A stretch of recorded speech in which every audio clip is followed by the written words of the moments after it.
Bonjour et bienvenue sur Radio Récif. Bonjour Effie. Bonjour Victorien. Vous allez nous parler aujourd'hui du suivi de santé au travail dès 45 ans. Mais pourquoi 45 ans ? Eh bien parce que c'est l'âge identifié par le législateur pour initier des visites obligatoires telles que la visite médicale de mi-carrière et celle de fin de carrière. Et puis, il n'y a pas d'âge pour prendre soin de soi. Et concrètement, qu'est-ce qu'on y fait dans ces visites ?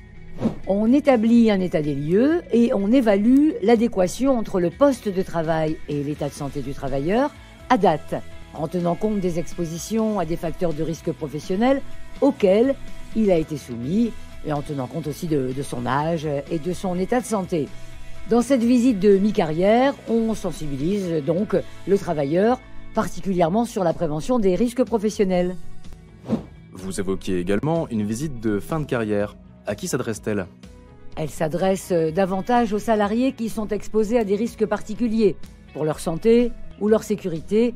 Ces mêmes salariés qui bénéficient d'ailleurs tout au long de leur carrière d'un suivi santé-travail renforcé.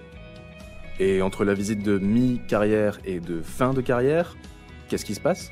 Il se passe des visites périodiques obligatoires, mais également des visites occasionnelles qui peuvent être demandées par le salarié, le médecin de travail ou encore l'employeur. C'est le médecin du travail qui va acter la périodicité des visites en fonction notamment du poste de travail, des risques auxquels vous êtes exposé, votre état de santé qui, dans ce cas précis, peut être lié à l'âge. Le plus souvent, avec un délai maximum de 2 à 5 ans, en fonction du type de suivi. Finalement, il s'agit de préserver notre santé dans notre milieu de travail. Très bien. Et après, à la retraite ? Si vous avez été exposé à certains risques professionnels ou agents cancérigènes durant votre carrière, vous pourrez bénéficier d'un suivi post-professionnel. Ça vous permettra, même à la retraite, de continuer à bénéficier des examens complémentaires et d'un suivi adapté. N'hésitez pas à en parler à votre médecin du travail ou votre médecin traitant. Et dans mon entreprise, qui peut m'accompagner sur tous ces sujets ?